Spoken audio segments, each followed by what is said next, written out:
Right, good evening, everybody, and welcome to General Purposes Committee. Just made it, Councillor Clokey.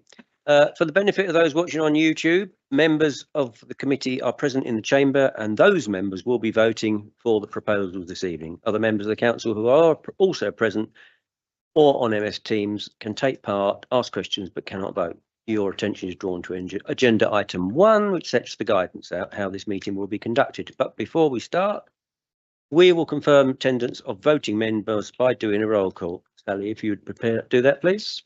Thank you, Chair. When I call your name, please can you confirm that you are present? Councillor Rose? Yep. Councillor Banks? Present. Councillor Barton? Present. We have received apologies from Councillor Chapman, who's been substituted by Councillor Bolton. Here. Councillor Clokey? Present. Councillor Davies? Present. And Councillor McDermott? Present. Councillor Perry? Present. Councillor Round? Present. Councillor Tanner? Present. Councillor Tunstall currently. And I can confirm we have 10 voting members present. Thank you very much. And just as an aside, we'll introduce officers as we had a solid arrangement tonight. Perhaps starting from Matthew, you could just introduce him for YouTube viewers. Yeah, Matthew Brooks, the Head of HR and Development. Good evening, Chair. Director of Central Services. Chair. Good evening, everybody. Damien Roberts, Chief Executive. Briefly, I'm Sally Wan, Democratic Services Officer. Hello, I'm Alison Finch. I'm the Safe and Strong Communities. Very much, everybody. Apologies, Ali. And we have received apologies from Councillor Chapman, who's been substituted by Councillor Bolton. Very much. So item 3 is notification, and Matt Boughton is here for Luke Chapman, which takes us to declarations of interest. Anybody want to stick their hands up and say they have an interest? No one. No interest at all recorded. Thank you. On your papers, you have the minutes. Do you agree they are a correct record, and can I sign them? Thank you.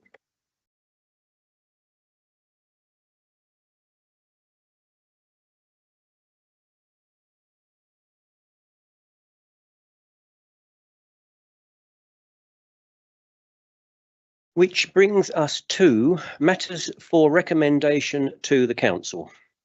The first one is agenda item 6 on page 17, Localism Act, the pay policy. Mr. Brooks.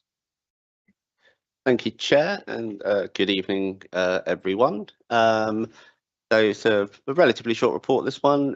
It's something that we bring to this committee on an annual basis. We last put it here last January.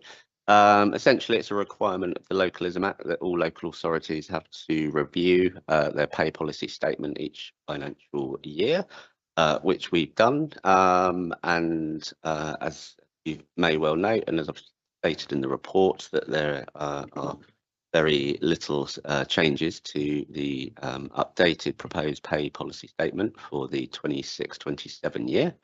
The one area that is just been added to the pay policy is that we're now mentioning that we have the long service award scheme. This certainly isn't new, and it has been running for well over 10 years, I think more like double that. But that was never previously referenced in the report or in our pay policy. That wasn't done, you know, deliberately to not have that in there. I think it now should be in there. So we've just reflected what the award, long service award scheme is. So that's been updated.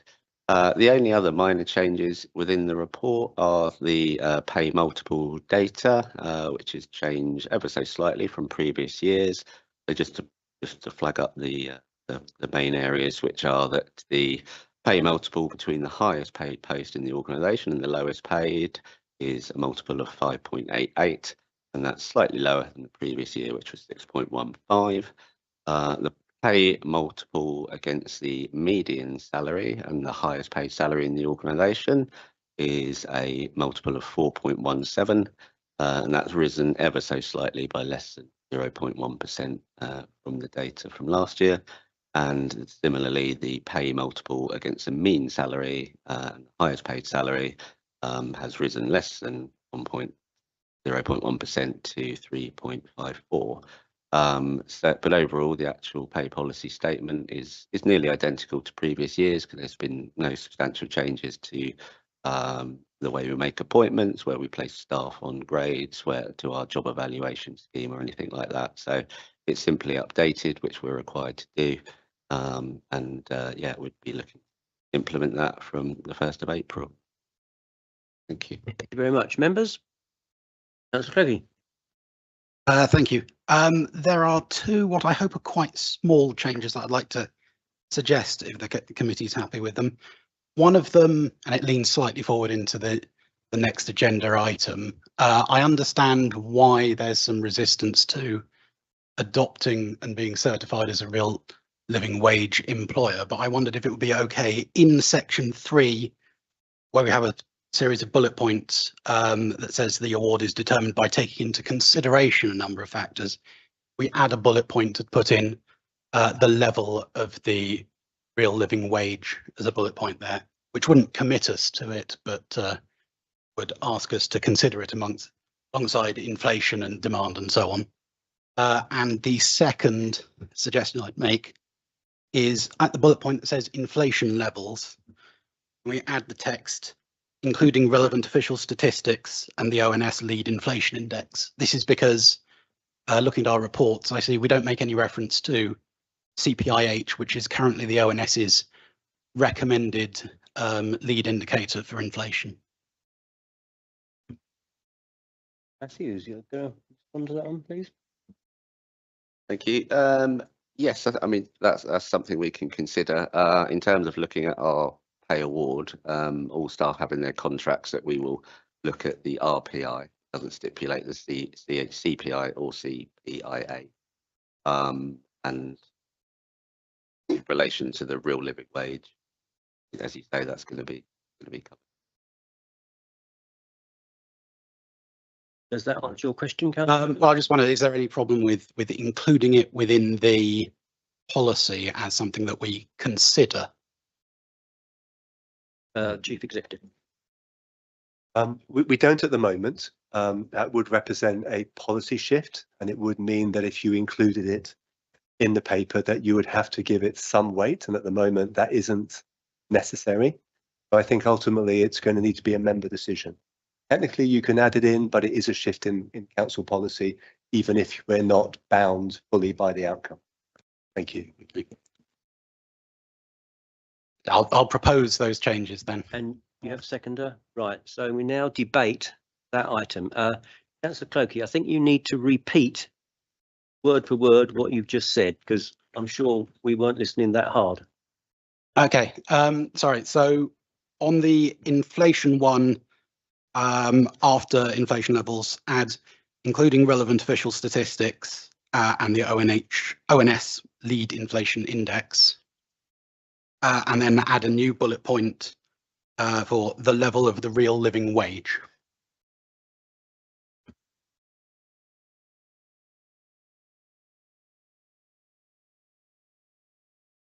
Councillor Bowden. Something that we do in this council that lots of other councils don't do is effectively set the pay for our officers locally. We set it at this committee and at full council. Lots of other councils use what's called the Green Book, which is the local government officer national pay scheme, which is essentially set nationally for us. I think there's lots of good reasons why we don't do that, and one of the good reasons for that is because it gives us the local control and the local flexibility to react to the market conditions that we face in this part of the world. And so one of the concerns I've got with the amendments, or frankly with anything that would actually be more prescriptive at this part of the pay policy, is actually it limits our ability to be flexible year on year when the pay award comes forward. We know, and we've done it over recent years, that we've had to introduce a market supplement in some areas. We have to introduce a golden hello effectively. We've got the ability to look at particular service areas and say, actually, we've got, or we need to invest more in in that service, or we need to assess the grades of those posts. So my natural instinct is, why would we tie our own hands by effectively making our pay policy so prescriptive that actually we'd end up in a position where we might not want to follow that policy because our own conditions are separate. If we want to go down that route, we may as well join the Green Book, but I don't think we should. About anyone else? David, Councillor Davis. I have concerns about raising the living wage because that has a knock-on effect right the way through the pay scale, as I understand it. Therefore, it is making that much more likely. And I think the outcome of that might well be that in future we would have to take account of it or give it the weight that's in there. And in doing so, the only compensation that we can have to control the wages is to reduce the overall pay packet to the people that we have desperate problem recruiting, the planners, the legal staff, and this sort of thing. I think it's not a good idea to be highly prescriptive in this case. Okay, thank you very much. Anyone else? Councillor Parry. Thank you, Chair. Unless I've misunderstood, I was assuming that what's being proposed is that it wouldn't bind us to it. We wouldn't have to automatically follow it. It's just something we would have to, give serious consideration to. And I rather like that and think it's important that we should. We just clear this matter up. That just you're bound to it. Chair, if I can help. So by including reference within the pay policy, the council wouldn't be bound to follow it, but it would have to give it consideration, which at the moment it doesn't have to do. That would be the change. Very much. Okay. Anyone else? No one else. Well, we need to vote on that then. It was a Councillor Clucky. I was just wondering if it's okay to the council, are we okay to split that into 2 votes, one on each part? I'll take advice on that.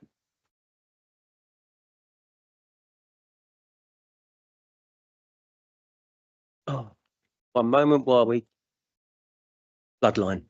Yeah.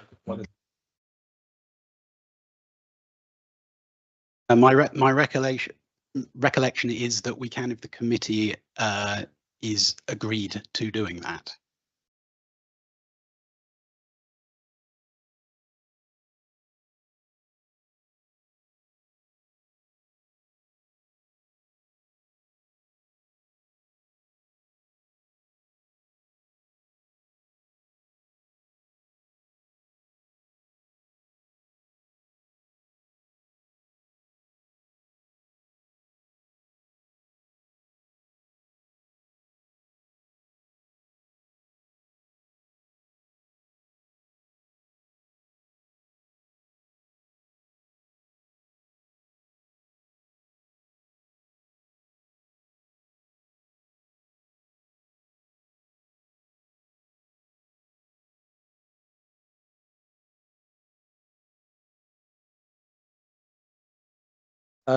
Right, Chair, just to confirm the position constitutionally, it's paragraph 6.15 of the Council and Committee Procedure Rules. The motion may be divided either by the agreement of both the proposer and the seconder of the motion and with the consent of the meeting, or by resolution of the council without discussion. So I think for the purposes of this evening, it would need the agreement of both proposer and seconder and with the consent of this meeting to divide the motion into 2. Can I ask a question? Do we need to vote on whether we want to split it in 2? Do we have to vote on whether we want to split it in 2?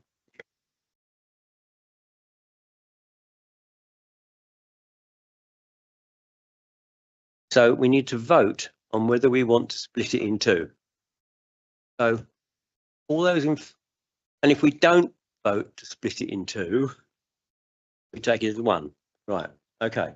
So all those in favour, I need a proposal that I will propose that we propose to split it in 2. I need a seconder.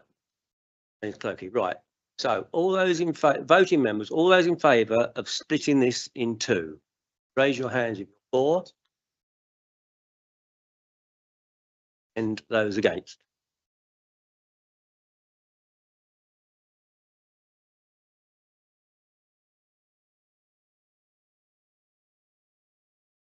Any abstentions?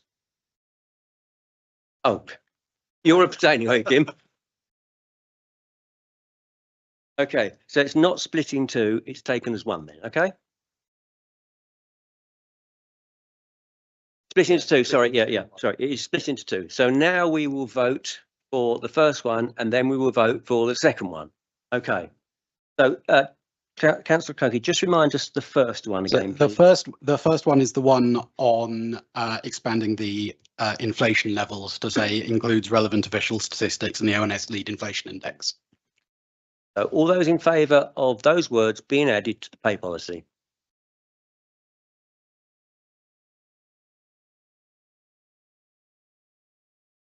And all those against?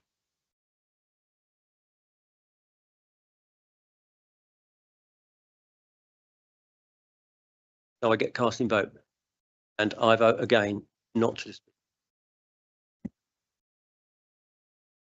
Not.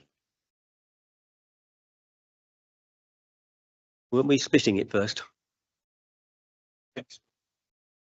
So it's not included. Second. Oh, right, yeah, okay. So where are we now? Wording of the second one. Right, Councillor Clerk, you need to confirm the wording of the second one. So that was to add a bullet point in the same section to include the level of the real living wage. All those in favour?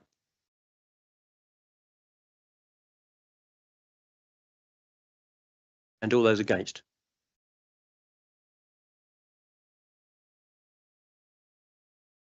And casting vote against. Thank you very much, everybody. So we can now turn back to page 17. At 3.1, there is the recommendation which is going to full council. I will propose that. I need a seconder. Dave Davis, Councillor Davis, thank you. And all those in favour?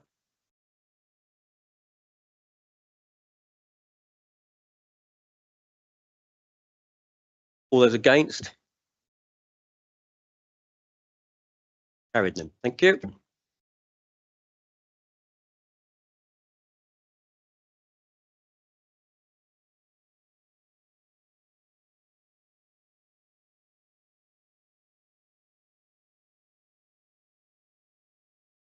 Okay then, so this next report is the Pay Award 26-27.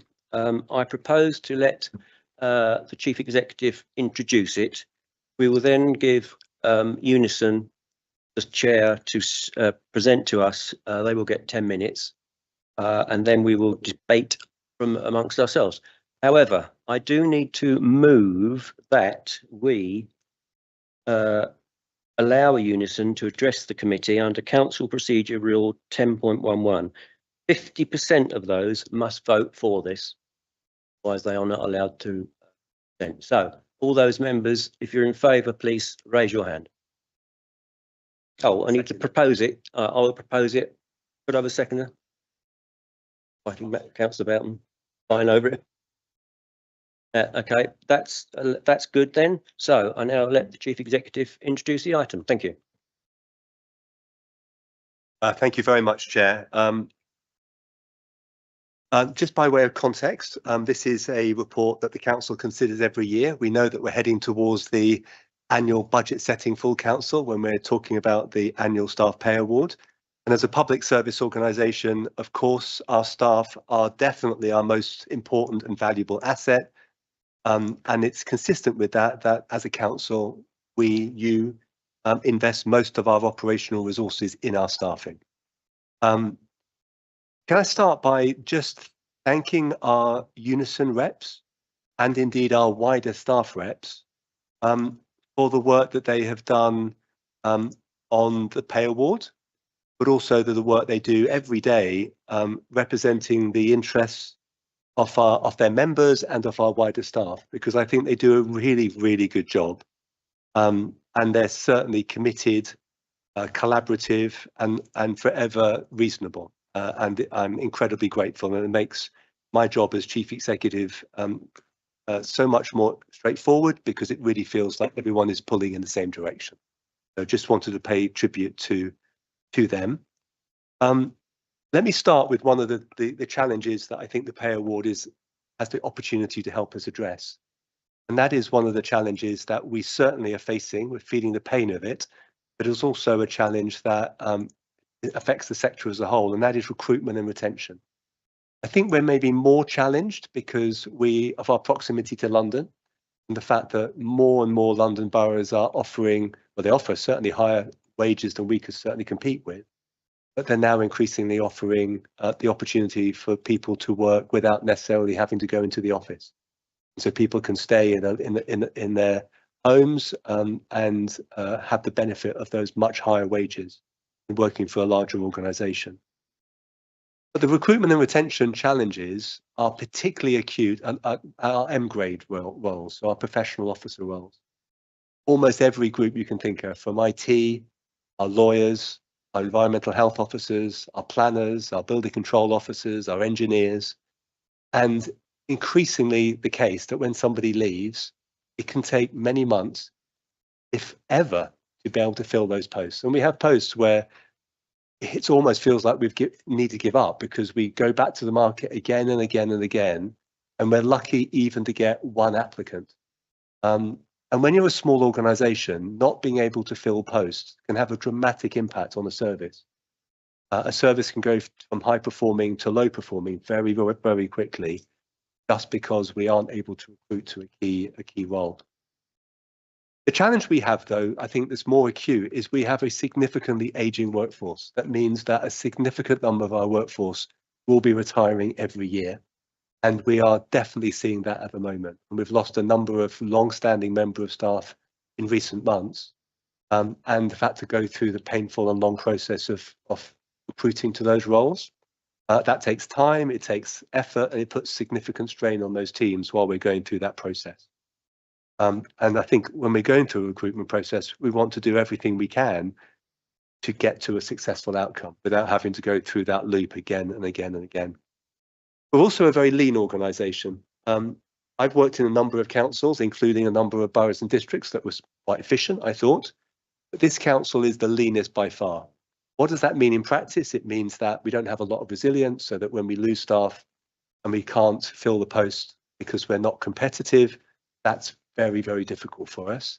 But it also means our staff are incredibly productive.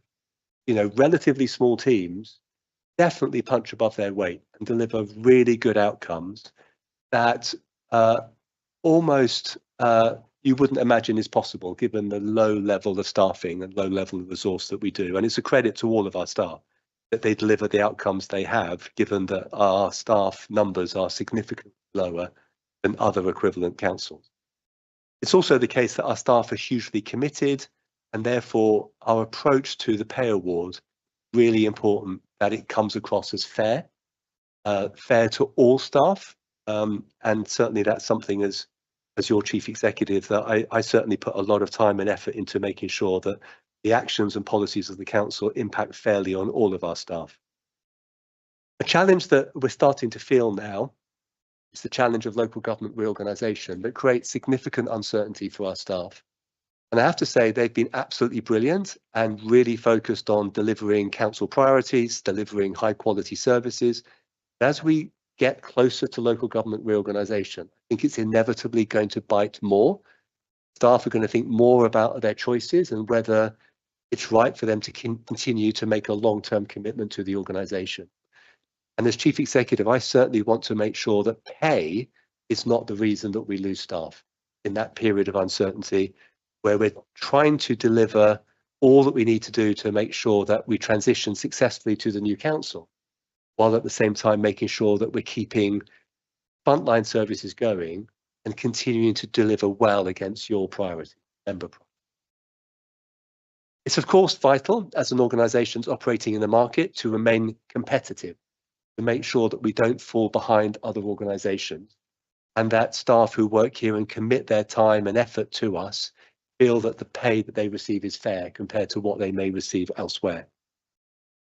But also, as your chief executive, I do have to be mindful of the budget. We need to make sure that our budget is sustainable and that we're not building up difficulties for the future. So making sure that whatever proposal I make is something that I believe the council can afford, taking all of the pressures into account. I certainly don't want to see things from just one direction on its own. Now, I'm still a relatively new chief exec, so looking back at how we have done over the last 15 years, it shows that our pay awards in this council has generally fallen behind inflation by between 1.3% and 2.4% a year. And that's understandable given the significant challenges we face in local government. I don't think there's any council in the country that's completely kept pace with inflation. But that's a 1.3 to 2.4% fall in real terms every year over the last 15 years. That's a significant challenge. And I certainly want to make sure that through this pay award, we recognise that fact and that we seek to ensure that our pay in Tunbridge and Malling certainly doesn't fall behind the pay in our neighbouring boroughs. Excuse me. I wanted to touch on the national living wage. The national living wage is really important. And just to emphasise the national living wage. It's calculated as 2/3 of the median average wage in the UK. So it's scientifically calculated. And I think if you were to agree to the recommendations set out in the paper, it would place us significantly above the national living wage, which I think is really, really important. You will also hear this evening about something called the real living wage. Now, the real living wage is not the same. It's significantly higher. And I want to just talk for a moment about the challenges, because you'll be asked to consider this, the challenges associated with adopting the real living wage, which, as I say, is significantly higher than the national living wage.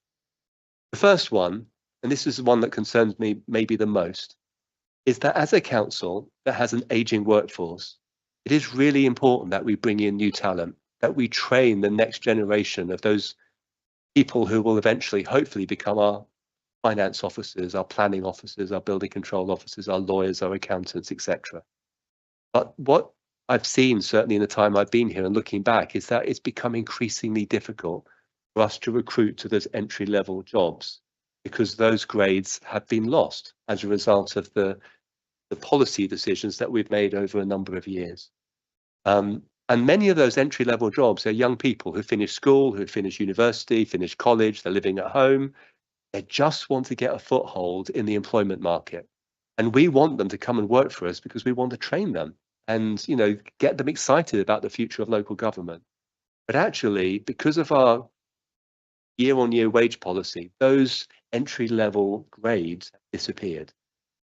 And the grades that we now have are grades where you have to have experience, you have to have qualifications, you have to have a set of skills that those entry-level jobs never used to require. We used to train those people. I think one of the consequences of adopting the real living wage is that we are in danger of making that task even more difficult at a time when it's even more important to recruit those entry-level jobs. The second one is fairness. That if we introduce the real living wage, it does crush grades at the lower level. It means that some staff who do have additional responsibilities will end up being paid at the same level as people who are just joining the organisation without that. It creates a disincentive for progression because there is no financial incentive at those lower levels. The third issue is around, as already been mentioned, is the ability to have control over your own pay bill and your own decisions. If you peg things to the national real living wage, then you remove your freedom and flexibility to make those decisions locally. And then I think, finally, it's just a significant cost of doing so. So I wanted to raise that because I know it will be part of the conversation, not a recommendation that I'm making. The only recommendation in the paper from me as your chief executive is a 4% pay rise for all council. Thank you very much, members, for listening. Chief Executive, can you invite Carolyn to come and address the committee, please?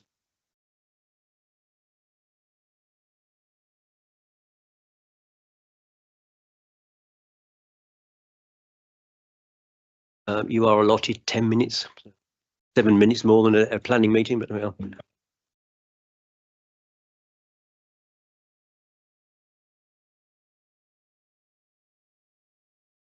Good evening, everyone.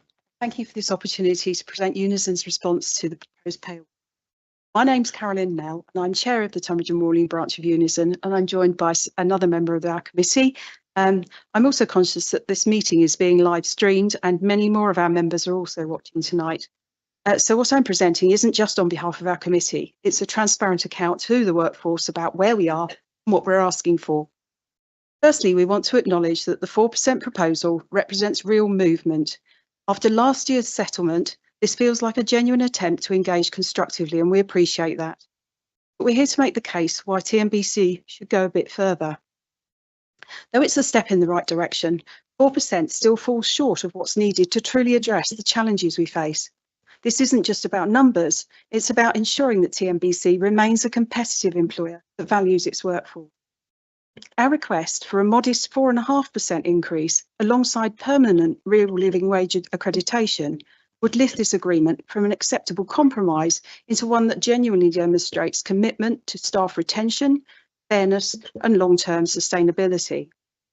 Tunbridge and Morley Borough Council pay has fallen by 32.6% behind the retail price index since 2011. Your own committee report acknowledges this cumulative erosion.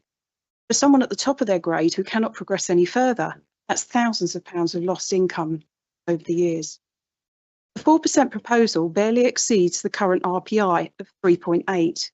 Here's the thing, when inflation was 11.6 in 2022 and 9.7 in 2023, prices went up by those amounts. They mostly didn't come back down again when inflation slowed. The damage was done and the cost of living remains high. So the 4.5% we request isn't just about matching this month's inflation figure, it's about beginning to recover just a bit from those 14 years of accumulated losses. In autumn 2025, average earnings growth in the public sector was 7.6%. We're only asking for 4.5%. This is our third consecutive year of moderating our pay claim downwards. We're deliberately showing restraint. Let me be clear about the cost. Your report shows that a 4% pay rise costs $558,800 in total, for which you've already budgeted. Moving to 4.5% costs $628,650, and the difference is $69,850. Your own report identifies recruitment and retention as one of the top 10 strategic risks facing this council. For example, you've had vacant posts for an estate surveyor and a contracts and procurement lawyer for over 3 years, which have been filled by expensive locums, not to mention employing other agency staff, for example, planners. How much have these arrangements cost compared to $69,850? When we surveyed our members, almost 9 out of 10 told us that their workload, serving the residents of Tunbridge and Morling, had increased significantly. Over a third of our members had considered leaving for better pay. 2/3 reported their mental health had been affected by the workload. 7 are struggling financially, and 6 are even struggling to pay their essential utility bills. The 4% offer says we hear you, but going to 4.5% says we value you and we're investing in you properly. Which brings me to the second part of our claim, permanent adoption of the real living wage with formal accreditation to the Real Living Wage Foundation. Last year, we asked the council to ensure that the lowest paid employees received the real living wage, and to your credit, you did. You brought the lowest grade up to £12.60 an hour, and that was the right thing to do. But it turned out to be a one-time adjustment and not an ongoing commitment. And instead of finding the extra £14,000 from a budget of tens of millions, the decision was made to fund it by reducing everyone else's proposed pay rise from 3% to 2.9%, saving £14,000 by making everyone else pay. In our Unison survey, this is what one of our members, one of your employees, wrote, and I'm quoting directly. When voting for the real living wage last year, councillors were not prepared to find an additional 14k to pay for it, a pretty modest amount, and instead paid for it by reducing everyone else's pay rise from 3% to 2.9%. This felt really petty and mean. And this wasn't just one disgruntled individual. When we put last year's outcome to our members, the result was split exactly 50-50. Half accepted, but half wanted to reject it entirely.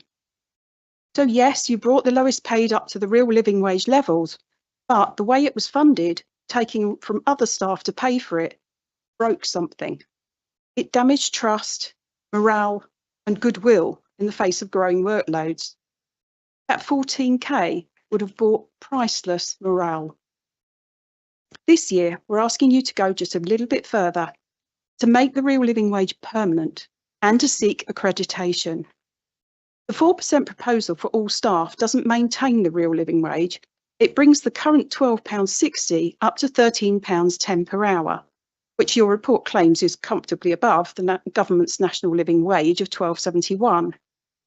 But it completely ignores that it's 35 pence below the real living wage, what the Real Living Wage Foundation deemed to be basic but acceptable at £13.45. That's 35p shortfall equates to approximately £2.50 per person per day. After doing the right thing last year, you'd be allowing them to slip backwards. The business case for the real living wage is strong. 40% of accredited employers see major improvements to their recruitment and retention. Over 16,000 employers are now accredited, including major names like IKEA, Aviva, and the entire Scottish public sector, and even some smaller organisations like Kings Hill Parish Council. 65% of low-paid workers say they're more likely to stay if their employer offers the real living wage, contrasted with 75% who say they're more likely to leave if another employer offers it. This presents an opportunity. No other borough council in Kent is currently an accredited real living wage employer. Tunbridge and Malling could be the first. This matters even more in the context of local government reorganisation. Your own report acknowledges the likely uncertainty and disruption to be caused by LGR. By April 2028, TNBC as we know it will no longer exist as a separate council, will become part of a larger unitary authority. That involves enormous change and enormous uncertainty for your staff, facing years of unknowns. What you do now, the commitments you make now, matter even more because of it. If TNBC becomes the first real living wage borough in Kent before reorganisation, that sets a standard. It creates a baseline that the new unitary authority, when they harmonise across several councils, TNBC staff can say, we came from an accredited real living wage employer, and that's a legacy that carries forward. And it also sends a message to your staff right now when they need it most. We value you. And even as these big changes loom ahead, we're not treating you as expendable. We're showing you that we're committed to fair pay, regardless of what the future looks like. This isn't just about the next year or two. This is about what kind of employer TNBC chooses to be in its final years as an independent council, and what values you pass on to whatever unitary authority comes next. To conclude, the 4% proposal is a really positive step, but it would see your lowest paid staff fall back again. Or you could go just a little bit further. Moving to 4.5% across all grades would cost only an additional £69,850. You've identified recruitment and retention as a top 10 strategic risk, with some posts vacant for years and filled by locums. That £69,850 investment in your entire workforce could save you money compared to the ongoing costs of recruitment failure.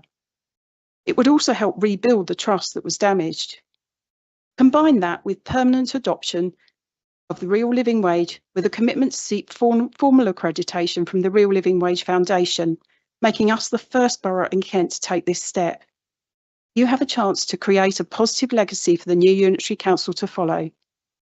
Your workplace is aware of the 4% proposal, and some of them are even watching online tonight and in the room. They remember last year's pay award, and we would like to see a more favourable decision tonight, please. So please make the correct decision for your valuable members of staff now, while you still can. Thank you. Very much, Carolyn. That was right on 10 minutes, I believe. Thank you.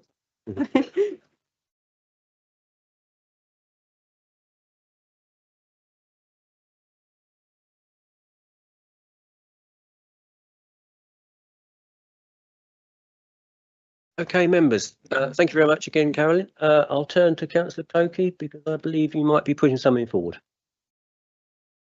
Going to wait to see if anyone else had anything to say first. The Clokey. Tanner, Councillor Tanner. Thank you, Chair.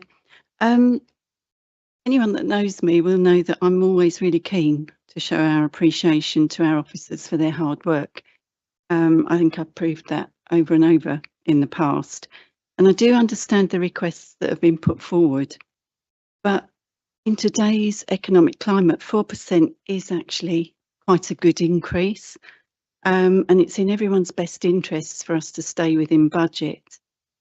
£70,000 additional cost doesn't sound like a lot of money, but the council is already having to consider dealing with a significant drop in funding from the government that we will hear about in the budget. And that's at a time when we're already trying to meet the additional cost of national insurance contributions that went up and all of the additional costs that go with being an employer. So I think it's going to be really difficult for us to veer away from what has been budgeted for in this particular instance. That's my opinion. Thank you. Councillor Tanner. Councillor Clokey. Thank you. I appreciate the points about the financial situation, and I'm going to concentrate on the real living wage point, not the proposal for 4.5%. If we look at points at 7.8 to 7.10, which is the cost of adjusting to the real living wage and making onward adjustments to other grades and spinal points, it's £54,469. Now, and thank you, Matt, for answering the flurry of emails I've been sending backwards and forwards on this. I've been asked not to give specific numbers on numbers of staff for reasons of making sure that we don't accidentally identify anyone, but we're talking in terms of people falling behind the real living wage of around a dozen people and similar numbers in each of the other grades that would be adjusted. The actual cost of bringing everyone that we've got who would be below the real living wage up to the real living wage is, if I'm correct, somewhere £17,000 or a bit less potentially. And the other, slightly over 2/3 of the cost listed there is the cost of moving other people who would be above the real living wage already up another grade to maintain separations in how much we pay them. So we've essentially got three things we're trying to balance: the total cost of the pay award and in what are sort of difficult financial times, the minimum level of pay we provide to our lowest level staff, and the degree of separation we have between posts. And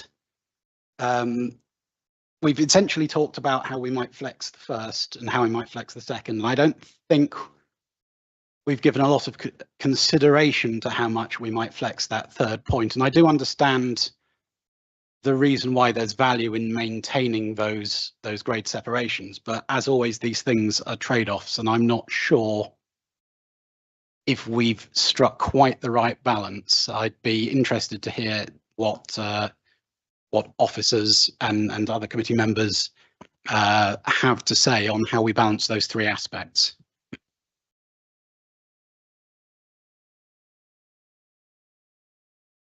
Thank you, Councillor Clokey. Do you know, I don't know if I have much more to add to what I've said already.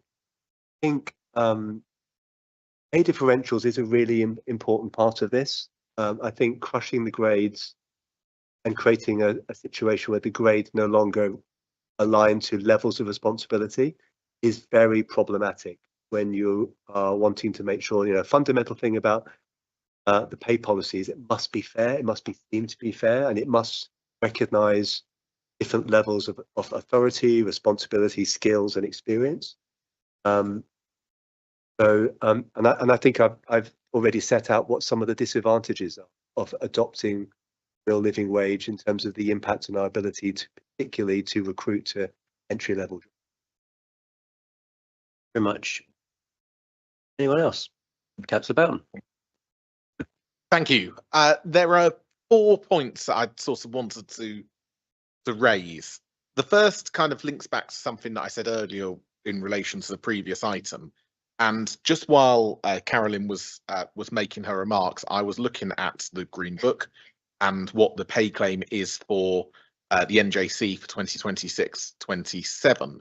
And effectively what it is an increase of £3,000 or 10%, whichever is greater. So I think the very first thing I can say is this kind of backs up what I was saying in the previous item, which is we are really fortunate here to be able to do this locally, and that we've got a Unison branch who recognise, I think, the challenges that we've got, and we can have a sensible discussion, as has taken place over recent weeks and months since the pay claim came in November, I think it was, around then, and the conversations kicked off. So I think that's really important, and I think it's great value that we are effectively making the recommendations full council here tonight, rather than being dictated to by what's happening nationally. And that just, I think, is all power to our elbow, that actually we want decisions to be made in this room and not elsewhere.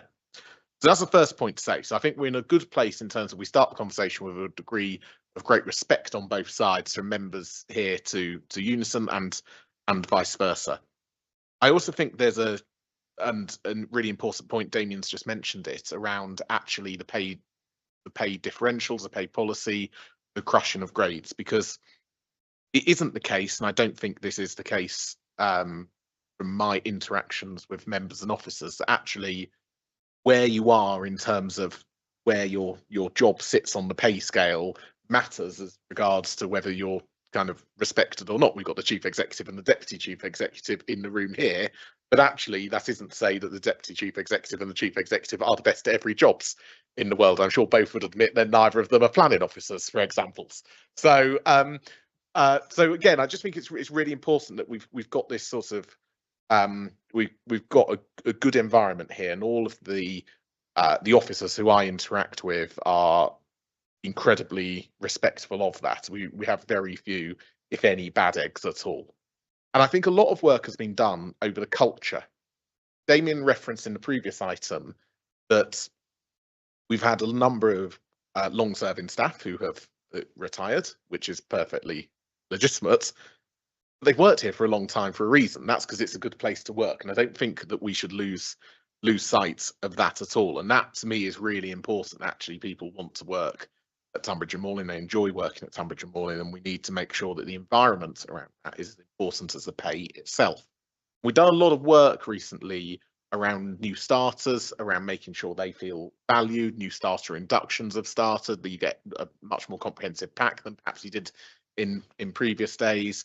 Our values are really embedded from the start in terms of what we expect, not in terms of your technical capability to do the job, but actually what does it mean to work at Tunbridge and Morling? What are you expected to do as a public servant?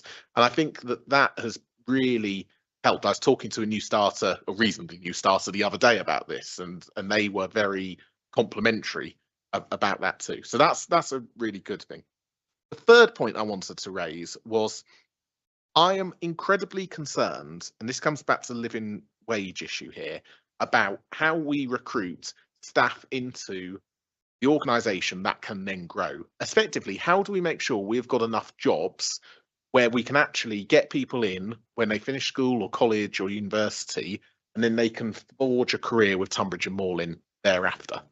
And yes, it is naturally the case that a lot of these jobs kind of start towards sort of scale 3, scale 4, and rightly so. But we need to make sure that that's an attractive proposition in order that we can grow our own, which is something that we all want to do. And Matt will know what I'm about to talk about, which is actually, I was at university a few months ago, and I started talking about careers in local government, and university kids who were like looking at me like, say, what do you mean local government? What's that all about? And I was like, actually, you know what? There's a real career here that you can build for yourselves. And actually, we've just taken on as part of, for the first time in goodness knows how long, an intern who, as part of their degree, is working here at Tunbridge and Moorlin for a couple of days a week. And of course, that's great for them, but also great for us in terms of actually we're giving that exposure to local government. Now, hopefully they will stay. I'd like them to get a job at Moorlin afterwards, but whether they do, or even if they stay in local government, we've done something good.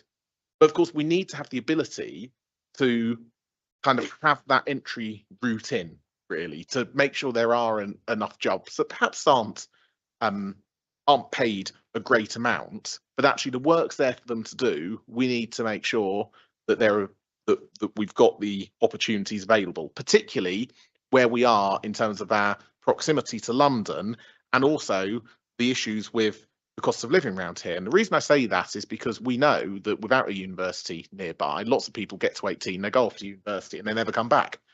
Well, actually, they might come back if they had a job to go to and they can then build a life in this area for themselves.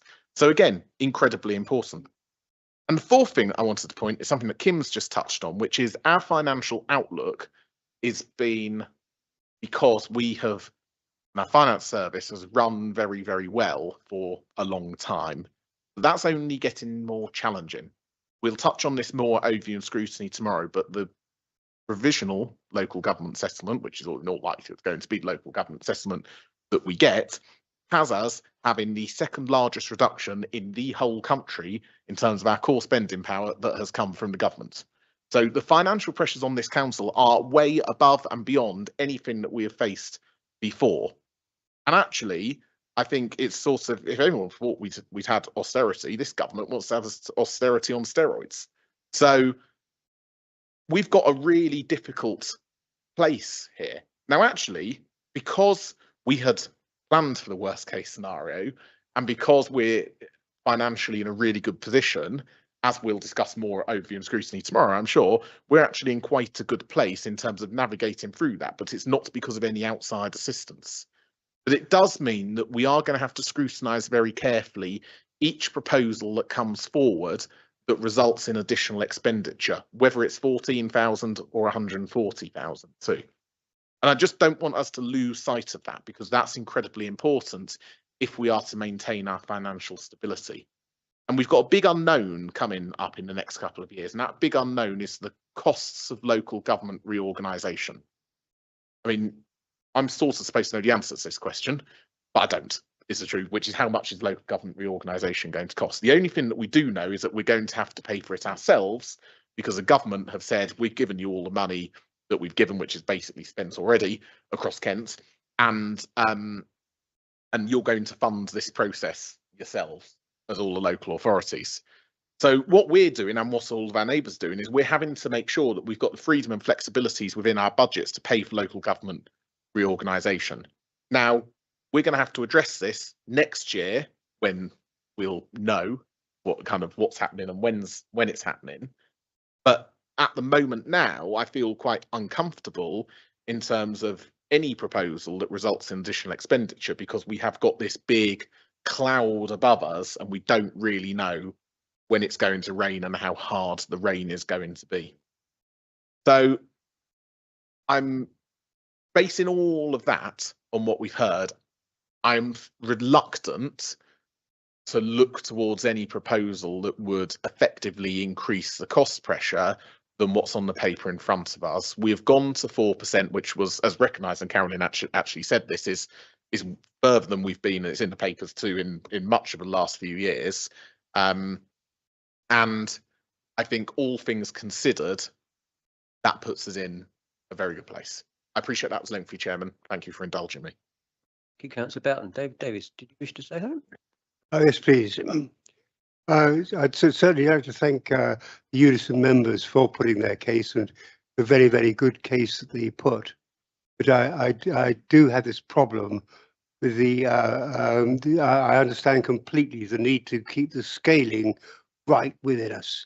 But we do have a cost at paragraph 710 of £54,500 to effectively maintain the scale. And I do feel that anybody thinking of that does need to propose where that is coming from. Very, very sadly, that figure I've just given you is about 0.1% of the pay rise, the overall pay rise. So we are faced now, I think, with properly deciding exactly how we fund a real wage, and we are looking at that. And the logical place to do it, the sad place last time was we reduced it from 3% to 2.9%. And I think Councillor Clokey has got a long way to trying to make the case for it. It's a worthwhile case to examine, but I do think he does need to say where that 54,500 is coming from. And through you, Chairman, I'd like you to ask him that. And my second one is to Caroline. I fully understand. I'm sorry, I have to face the microphone. I fully understand the desire to get back to the pay scales that we were all operating on back in 2010. This is the argument of the junior doctors in the pay thing. Well, you want to go back to 2008. Very sadly, there was an international crash, economic crash. And that meant that every country in the world virtually was earning less than in GDP. And as such, we all had to take a pay cut. And looking back to halcyon days of 2008 is really, frankly, unrealistic even now. And that's why we had the very low increases in wages at the time to bring us down to that. And it's just a sad reflection on the real economy that we have to look at. But Chairman, thank you. Thank you very much. Councillor Parry. Thank you, Chair. Just a couple of things. Firstly, I am quite uncomfortable with us being a council who doesn't follow the real living wage. It's a real living wage for a reason. And just because other authorities don't follow it, I don't think is a justification for that. I do understand the arguments about where do we find the money for the extra, but what keeps nagging at me is this idea that when we can't get the staff and we're forced to go to agencies and we have to pay an exorbitant amount for those agencies and to get those staff for those agencies, we find them we find the money because there's a necessity and we can't cope without those staff. So what I'd really like to understand is if we rewarded the staff better, whether that would have an impact on reducing those agency costs, and it would, although we're having to find more money, it would actually pay for itself, perhaps. Thanks. Councillor Parry. Chief Executive. Thank you, Councillor Parry. And just to address the question, because the real living wage impacts on the lower graded members of staff, the lower graded posts, it's that they're certainly in the market at the moment. That's not the grades of posts that we regularly are challenged around recruitment. That's not the level at which where we are unable to fill posts. They tend to be the M grade posts, which are the more senior posts, professional officer posts. And therefore, I don't think it would make any material impact on our ability to recruit. I think it's more a principal issue, I think, about what you want to pay the staff at the lowest grades on our pay scheme, which, as I say, are not posts that we struggle routinely to recruit. That's helpful. Very much, Chief Executive. Councillor Tanner. Thank you for letting me come back, Chair. There's been a lot of talk about recruitment and the difficulty of that. And I wonder if, in order to assist with that and also to perhaps make a 4% pay rise more palatable, if we could either firstly really highlight the additional benefits that go with working for local authority, and perhaps even enhance those benefits. You know, I mean, I had a look online, and forgive me if I'm wrong, but it seems like there are a whole host of discounted services that you can have, such as free eye tests and subsidised glasses. There's a wellbeing programme for staff and families. There's discounts to gyms, there's discounts to theatres, English Heritage and National Trust sites. theme parks, discounted holidays, and things that go over and above your pay. And even, I think, the pension contributions with local government far outweigh the private sector. So can we work on those to firstly recruit or try and attract new people, but also to remind staff that they do have these benefits that actually, if they were to go to the private sector, they may well not have. Thank you. So Tanner, Adrian. Yeah, thank you, Chair. It's a really fair point and a really important point about the other benefits that go with being a Tunbridge and Mourning employee. We have recently reviewed our recruitment packs, and the benefits that you've outlined are ones that we expressly refer to in the recruitment pack. So all prospective candidates will be given or given access to that recruitment pack. And you're right, there are a whole raft of benefits that we can refer to, and some that you wouldn't get in the private sector at all. And you refer to our pension scheme, which remains a key recruitment tool in local government. So those benefits that you refer to are very much part of our recruitment package, and ones that staff can get further information on via our staff net as well. So they are ones that we regularly promote. But thank you for raising that, because you're absolutely right. These are key parts of any package that we offer to staff. Stanfield, Councillor Bevan. Probably a question for Matt to confirm my view.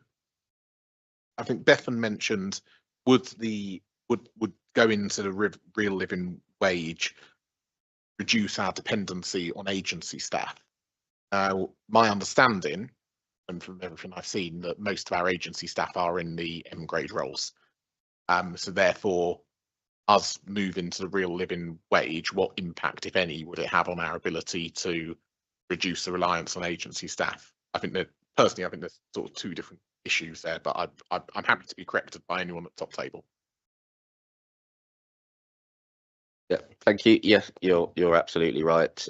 We send a monthly report to management team on where we're at with agency staff. Management team are really committed to always trying to keep that to a minimum, but there are clearly some roles where, as we've previously stated, we found it really hard to recruit, so we have had some long-term staff in there, but all of our current long-term agency staff, and by long-term I think we're sort of talking about over 3-4 weeks, so many are months. I think 1 or 2 are around about a year or more.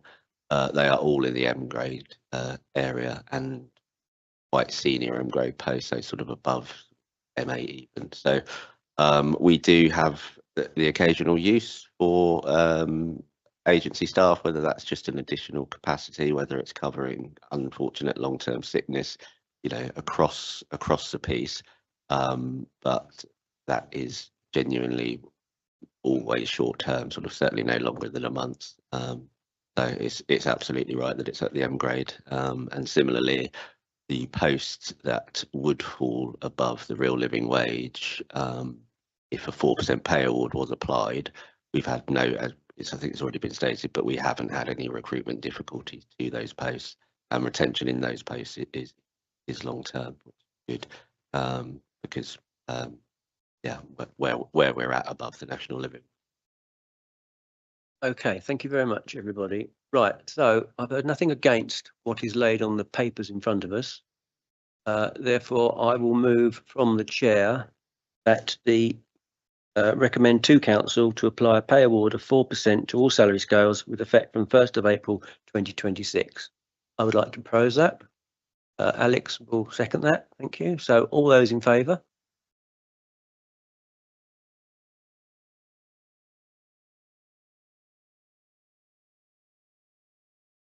All those against? None against. Any abstentions? No abstention. 2 abstentions. 3. They're trying to make their mind up. 3, 4, 3, possibly 2, 3, 5. So that is carried. Thank you very much.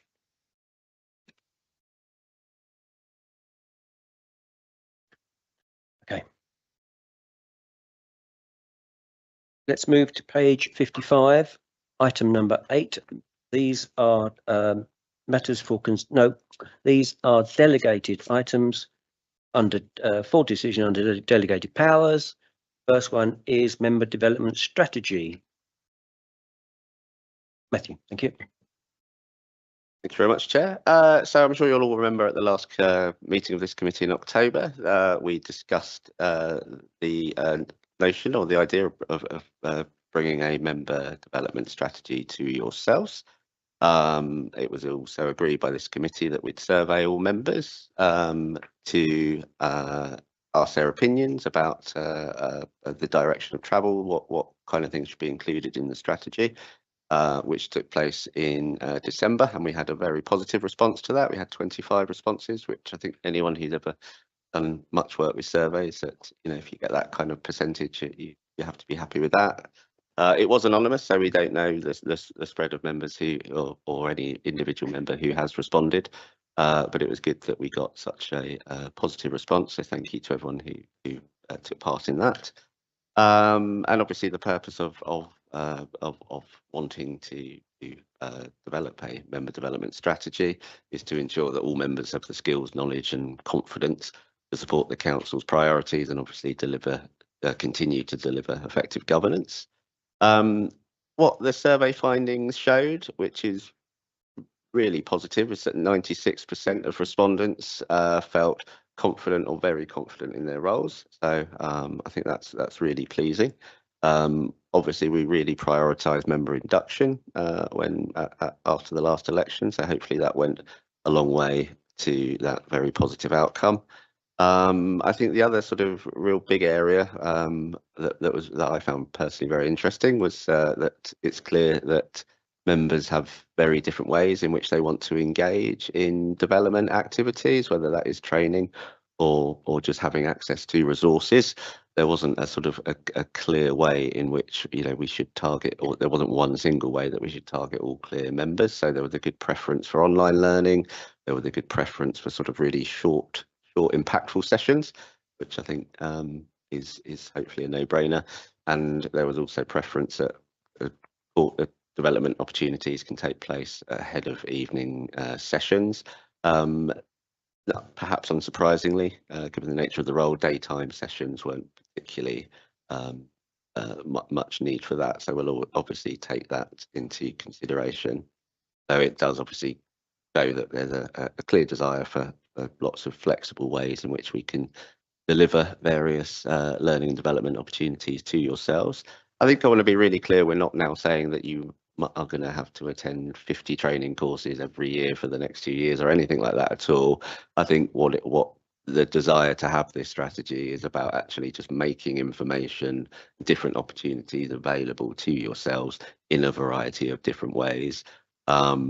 I think what was really positive with the feedback, I think there was support for what we had proposed in the 5 key areas, which was sort of legal and governance, specialist and council specific skills, finance and financial governance, compliance training, and I think there was perhaps the most engagement in terms of comments with local government reorganisation, which perhaps is not surprising, particularly around sort of keeping you up to date and making sure that you're aware of structural changes or anything that's proposed as soon as possible, so that you can obviously communicate that to relevant people.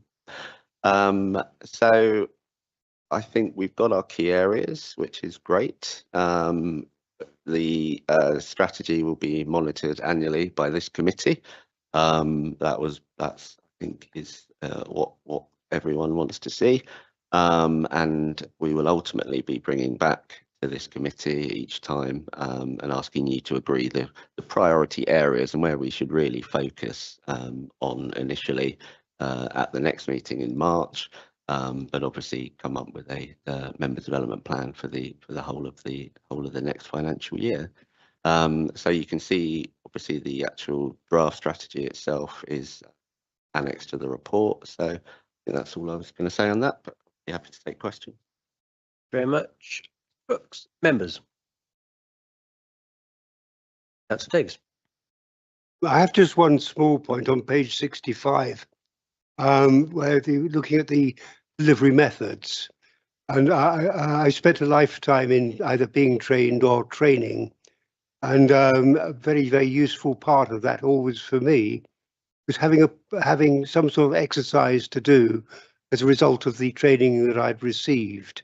So I take planning, for example, and I think it'd be very useful to have a sheet of paper with objections to a planning application and the basics of the application, and having to sort out what are planning issues and what are not planning issues, and to go through MPF. I only use that as an example. I think if you're dealing with anything on the legal side, anything on the contractual side, anything else where you've got a little problem and an answer that you can measure your sense of forgets, or perhaps if it's part of a presentation, to have a group discussion on it and that sort of thing. It means that I'm doing something during training. I think that'd be very valuable. Thank you. Thank you, Councillor Davis. Councillor Belton. A lot here is dependent on the member induction programme, and let's say for argument's sake we do have another term of Tunbridge and Moorland Council and we don't have local government reorganisation. I think that's incredibly important because certainly before I joined Tunbridge and Moorland, I had a spell on Maidstone Council. I was elected in a by-election there, so I was the only member, and there wasn't an induction programme. They say that I've been making it up ever since. So I think that's really important that we take this into account for by-election victors as well as members who are elected at a regular election. My point is in regards to some of the training. I think on regulatory services in particular, so licensing, planning, as Dave mentioned, are the two that come to mind in particular. I think it's really helpful in terms of getting external facilitators into the training. And the reason for that is because we rely heavily on the professional advice of our officers in licensing and planning matters, if I just use those two as the key examples here. But actually, I think it will help the rapport between members and officers actually having the initial training delivered by somebody external to the organisation, rather than the training being given by our officers effectively, because I know that that some members, they'll see, well, hold on a second, they're training us and then effectively saying, well, can you disagree with us? And that puts the officers, I think, in quite an awkward position too. So I just wonder whether that's something. The other thing I think we should, as part of it, and I'm glad this comes out at sort of the first point here, which is legislative and governance. What the council does, I think, would be the first place to start, because I'll keep this person nameless, but I remember in the induction in 2019, when I was first elected here, somebody asked where the highways department was. So I think just pointing out what this council does would be quite a good starting point. But otherwise, I think this is excellent. This is long overdue, and look forward to seeing it get underway. Thank you. Councillor Belton. Anyone else? Councillor Clokey. I just wanted to agree that this is great. I also wanted to agree that it'd be good to make sure the training where it can be is interactive and not death by PowerPoint. I just had a couple of questions. The first is, have we looked into what other neighbouring councils and councils more widely do and then stolen all their good ideas? Because if not, we should. And the second thing, are we going to track what the uptake's like for the various different training modules and report that back as part of the reviews? Anfield's going to answer that, are you? No? Yeah, thank you. Yes, I mean, I've certainly have looked at when we were putting this together. We just in discussion with colleagues, asking them, what they do, and I think there's huge amounts of similarities between those 5 priority areas, which I think you would hope to do, that you would hope to see, because we're not acting in a rogue way and doing completely our own thing. So there's a lot of similarities and synergies, but this is obviously making it specific to TNBC. So yeah, it's not a completely highly original or standalone document. I think it's what we're already doing and building on that, and then obviously looking at what good practices elsewhere. So that's all been taken into consideration. And yeah, I think it's going to be really important that we do make sure, particularly for in key areas about what engagement and what attendance, if that's the right word, has been. And if it is low or members aren't engaging in certain areas, understanding why and sort of reviewing that, and that will be reported back to this committee. That will be important information. Thank you very much. Everyone happy? Excellent. Would someone like to propose this? Councillor Boughton, and someone second it? Councillor Clokey.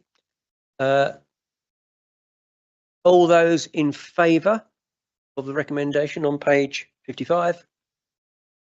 Unanimous, I think. Thank you very much. Okay, thank you, everybody. That was unanimous for YouTube watchers. Alison has been sitting there quietly waiting, and now you can spring into action, Alison, on page 69, Domestic Abuse Housing Alliance Accreditation Policies and Procedures. Thank you very much. Thank you. So the Borough Council is working to achieve accreditation from the Domestic Abuse Housing Alliance, so that's known as DAHA. And as part of that work, we need to have policies and procedures in place to show how the council is supporting both staff and residents who may be experiencing domestic abuse.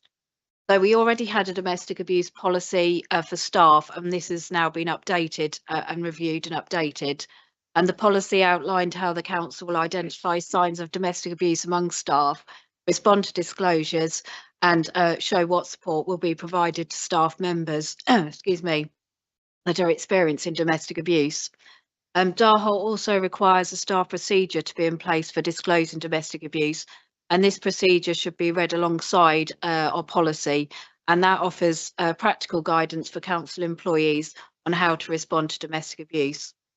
As part of the DAHA accreditation, we also need to have a policy and procedure in place for residents who are approaching our housing service for support with accommodation and or housing advice.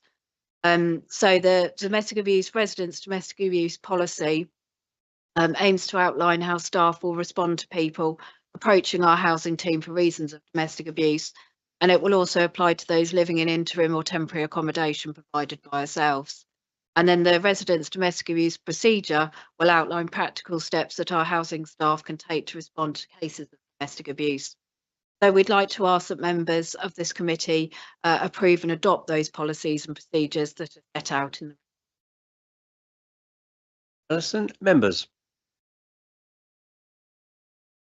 Okay, no one wishes to say anything, so did you want to say anything, Councillor Boughton?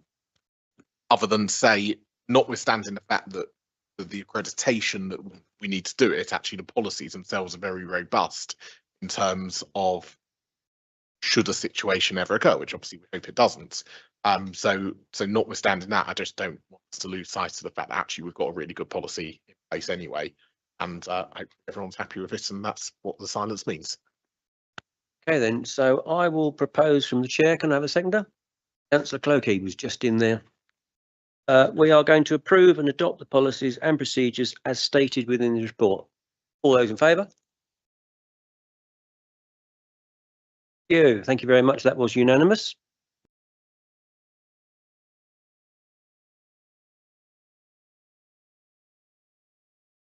Okay then, so I believe, Alison, you're going to vacate.